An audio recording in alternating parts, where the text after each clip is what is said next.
নমস্কার সকলকে, আরও একটি মিনি ব্লগে আপনাদের সকলকে স্বাগত জানাই। দেখুন কি কাণ্ড, আগের দিন রাতে এত বৃষ্টি হয়েছে যে জল দাঁড়িয়ে গেছে, আর প্রচুর বৃষ্টি হয়েছিল, মানে বলার মতো না। যাই হোক, তারপরে আমি চা নিয়ে বসে পড়েছি।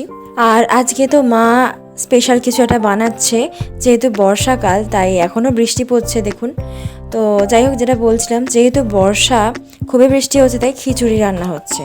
তো আমি আর বোন দুজনেই মিলে বায়না করলাম যে মা একটু খিচুড়ি বানাও, অনেকদিন খাওয়া হয় না। তো কথা মতো রেডি হয়ে গেছে খিচুড়ি। এখানে আলু ভাজা, ডিম ভাজা, বেগুন ভাজা আর কুমড়ো ভাজা।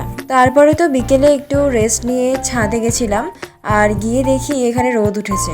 তো সকালের দিকে তো মানে পুরো মেঘলা ওয়েদার ছিল। তো যাই হোক, আসলে একটানা বৃষ্টি হয়েছে গত 2-3 দিন ধরে, তো রোদটা উঠেছে, খুব ভালোও লাগছিল। আচ্ছা, আমাদের এখানে তো 2-3 দিন ধরে বৃষ্টি হয়েছে, আশা করছি আপনাদের ওখানেও হয়েছে। আমাদের এখানে তো পুরো জল দাঁড়িয়ে গেছে, এতটাই নিচু জায়গা। আচ্ছা, আপনাদের ওখানেও কি জল দাঁড়িয়ে গেছে? অবশ্যই কমেন্টে জানাবেন। তারপরে তো আমি গান শুনতে শুনতে এখানে আমি ঘর পরিষ্কার করে ফেলেছি, পুরো গুছিয়ে ফেলেছি, তারপরে পরিয়ে নিয়েছি।